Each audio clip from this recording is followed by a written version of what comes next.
CM साहब आप अभी मुख्यमंत्री हो. बाकीच्या सगळ्या खुर्च्या त्यांच्याकडे बघत असतात ही दोघं काय करतात. गव्हर्नर साहेबांना जाऊन भेटतात. माझे त्यांचे संबंध चांगले आहेत.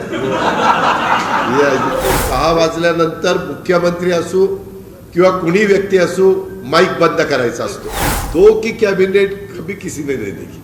मैंने हास्यास्पद नहीं बताई. मैंने बताई इतने बड़े 2 लोगों की कैबिनेट. नगर विकास खातं कुणाकडे आहे? एकनाथराव शिंदेंच्याकडं. मग आता निर्णय कोण घेत आहे? राज्याचे मुख्यमंत्री. मुख्यमंत्री झाल्यापासून कार्यकर्त्यांच्याकडनं सत्कार स्वीकारणं याला खरं तर मुख्यमंत्र्यांनी दुसरं प्राधान्यक्रम त्यांचा असला पाहिजे. पहिलं प्राधान्य त्यांनी जनतेचे पूरग्रस्तांचे प्रश्न सोडवण्याच्या करता दिलं पाहिजे. राज्यातला शेतकरी अतिवृष्टीमुळे संकटात असताना त्यांच्यापर्यंत मदत पोहोचण्याच्या ऐवजी दुर्दैवाने या राज्याचे मुख्यमंत्री गावोगावी सत्कार स्वीकारतात. हे खरं तर संवेदनशून्यचं लक्षण आपल्याला सगळ्यांना पाहायला मिळतंय. आज पण पुण्याला मुख्यमंत्री गेलेले. त्यांनी एक मीटिंग काउन्सिल हॉलला ठेवलेली आहे 10 ते 11, 11 ते 12 आणि नंतर त्यांची प्रेस आहे 12:30ला बहुतेक का 12ला. आणि त्याच्यानंतर त्यांनी वेगवेगळे कार्यक्रम घेतलेत. मुख्यमंत्र्यांनी कुठले कार्यक्रम घ्यावेत हा सर्वस्वी त्यांचा अधिकार आहे. पण एकंदरीत जर आपण बघितलं, नाशिक असेल किंवा औरंगाबाद असेल किंवा इतर वेगवेगळ्या भागामध्ये ते गेले, तो परिसर असेल, त्याच्यामध्ये मिरवणुका सत्कार.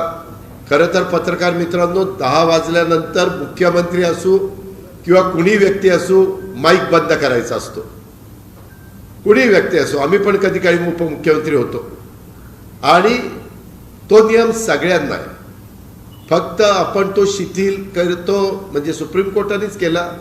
मला वाटतं गणपतीच्या काळामध्ये 2-3 दिवस, शिवजयंतीच्या दिवशी, बाबासाहेब आंबेडकर जयंतीच्या दिवशी, असं काही महत्त्वाच्या, सगळ्याच गोष्टी महत्त्वाच्या असतात पण त्यातल्या त्यात काही दिवसांच्या करता 8 का 15 दिवसाच्या करता मुभा दिलेली.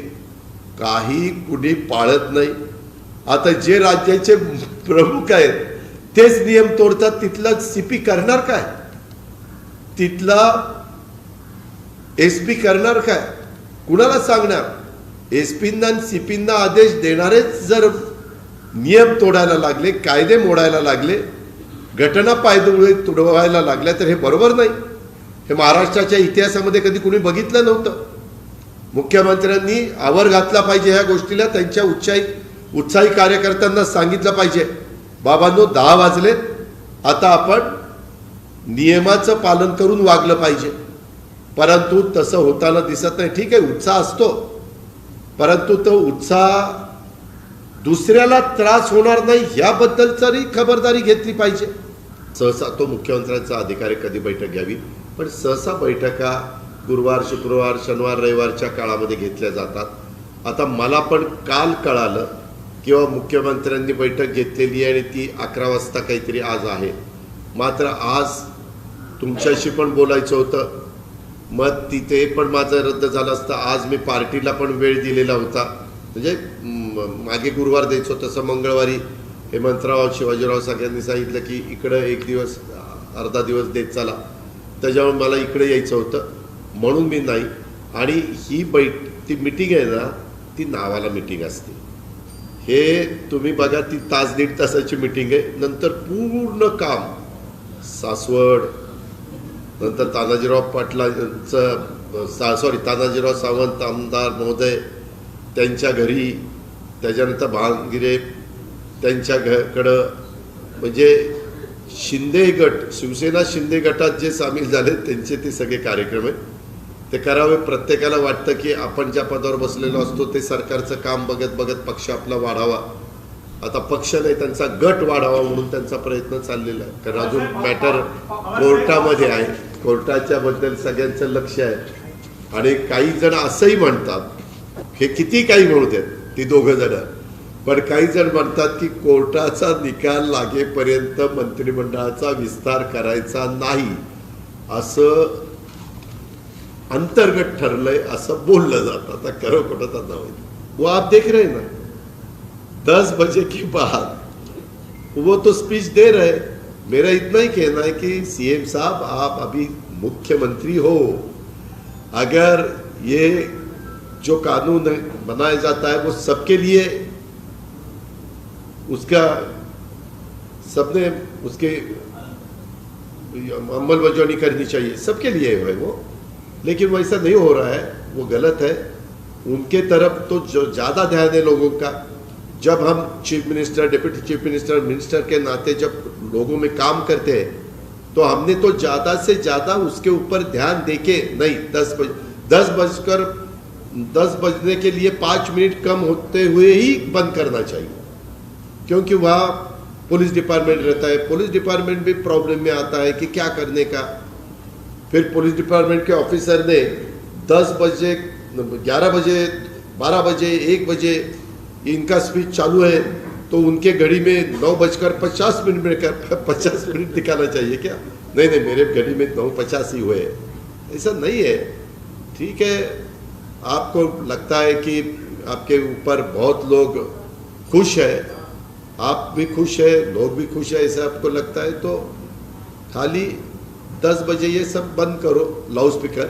बाकी तो आप पूरी रात आपने काम चालू किया तो भी हमें कुछ उनके बारे में बोलने की जरूरत नहीं है।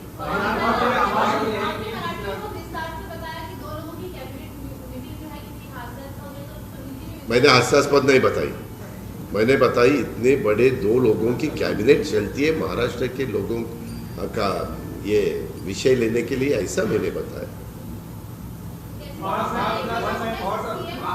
मेरे ख्याल से आज तक महाराष्ट्र 1960 में महाराष्ट्र की निर्मित हुई, पूरा विदर्भ मराठवाड़ा मिलके 1 मई को, तो तब से आज तक 2 की कैबिनेट कभी किसी ने नहीं देखी, लेकिन इनका बहुत अच्छा चल रहा है 2 की कैबिनेट।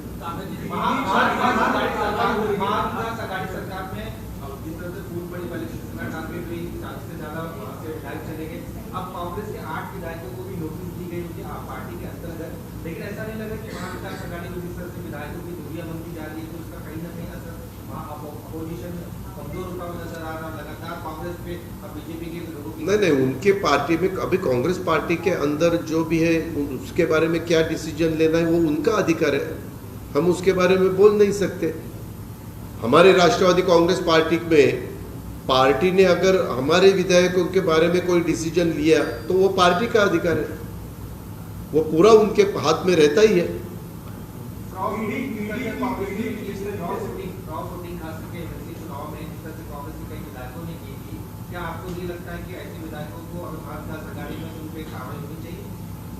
ये देखो क्रॉस वोटिंग हुई है, ये आप कैसे देख सकते हैं कि क्रॉस वोटिंग हुई? हम जब जाते हैं अंदर वोट देने के लिए तो हम दिखा नहीं सकते, या हम शूटिंग नहीं कर सकते, या फोटो नहीं निकाल सकते, यह भी आपको पता है। राज्यसभा में हमने वोट देने के बाद हमें वहां जो भी हमारा प्रतिनिधि रहता है पार्टी का, उनको दिखाना पड़ता है और फिर हम वो पेटी में डाल देते हैं। तो वो तो सबने देखा है, कांग्रेस के विधायकों का वोट कांग्रेस के प्रतिनिधि ने देखा है, एनसीपी का हमारे प्रतिनिधि ने देखा है, बीजेपी शिवसेना, खाली इंडिपेंडेंट को वोट दिखाने का अधिकार नहीं था तो उन्होंने नहीं दिखाया। ईडी की कार्रवाई किस तरीके से हो रही है? संजय राउत पर हुई और आज अब किरीट सोमैया का एक पत्र फिर जारी हुआ है कि अब अनिल परब अगला टारगेट होंगे और उसके बाद उसके बारे में मुझे कुछ ज्यादा बोलने का इन्हें नो कॉमेंट्स।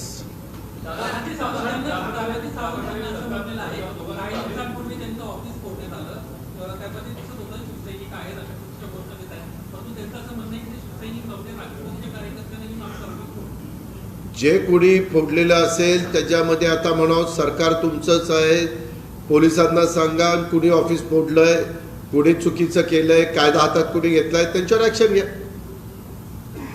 अजून काय सांगू?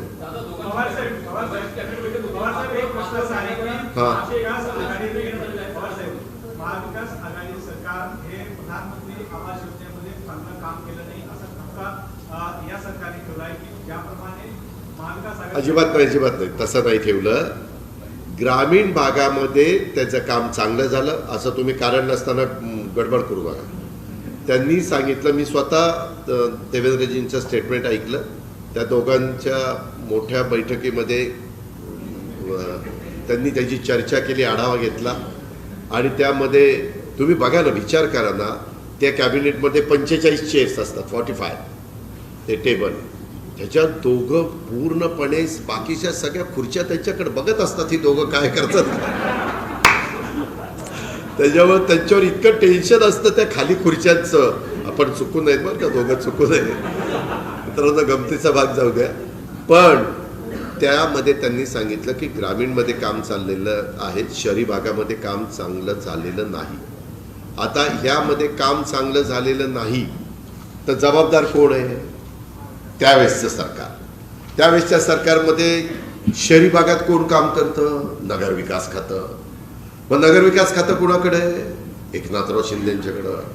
मग आता निर्णय कोण घेत आहेत? राज्याचे मुख्यमंत्री. आपणच बघा, आपल्याला पटतं काय? ते त्या खात्याचे मंत्री असताना तो आढावा घ्यायला पाहिजे होता. कदाचित त्यांना वाटलं असेल, त्यांनी मनात ठरवलं असेल, 2.5 वर्षांनी मीच होणार आहे सीएम, इथं जरा 2.5 वर्ष कमी काम करून सीएम झाल्यावर जोरात तिथं काम करू, म्हणून त्यांनी तिथं ते मागं ठेवलं असेल.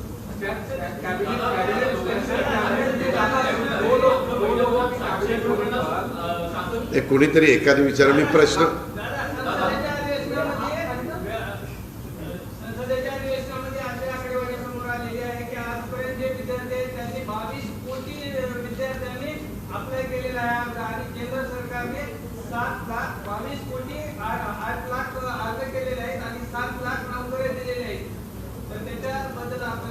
नाही, तुम्ही एक विचार करा, सातत्याने यांनी सांगितलेलं होतं की आम्ही अच्छे दिन आने वाले, ज़्यादा से ज़्यादा नोकऱ्या उपलब्ध करने वाले हैं. तसं होतच नाही. 2 वर्ष कोरोनात गेले. आम्ही तेच सांगतोय की बेरोजगारी वाढतीये, बेकारी वाढतीये, हे तर आम्ही सातत्याने सांगतोय. बेरोजगारी वाढणं, बेकारी वाढणं, इन्व्हेस्टमेंट न होणं, लोकांना रोजगार न मिळणं, हे सगळं पॉलिसीमध्ये कुठंतरी कमतरता असण्याचीच गोष्ट आहे. हे अपयशच आहे ना. आता या अपयशाची जबाबदारी कुणीतरी उचलली पाहिजे. जे जबाबदार असतील त्यांनी उचलावी.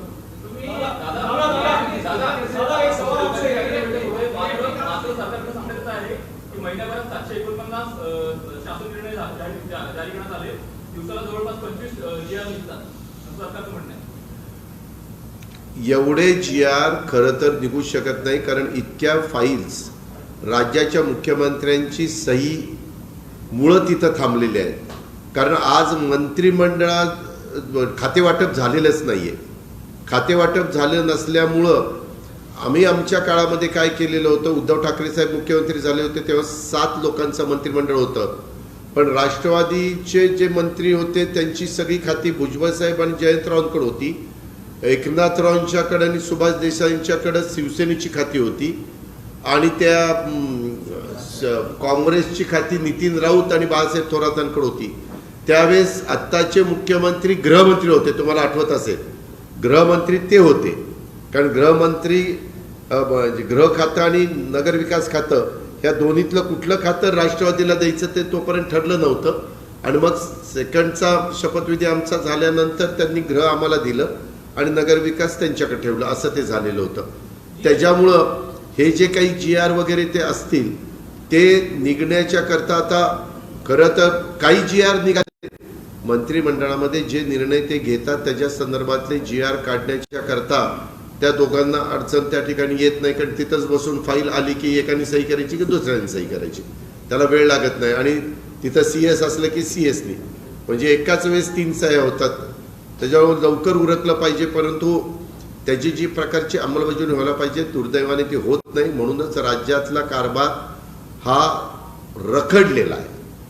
हे जे काही आम्ही ग्रामीण भागात जातोय तिथं मुख्यमंत्र्यांच्या लक्षात येईना की किती अडचणीमध्ये तो शेतकरी सापडलेला. अक्षरशः शेतकरी तिथं आत्महत्या करतात. मी त्या नांदेडमध्ये गेलो होतो, नांदेडच्या माहूर तालुक्यामध्ये, त्या माहूरमध्ये तिथं मला एका शेतकऱ्यांनी आत्महत्या केलेली विजय पूजाराम शेळके, वय वर्ष 42 पाचोंदा माहूर जिल्हा नांदेड या शेतकऱ्यांनी अतिवृष्टी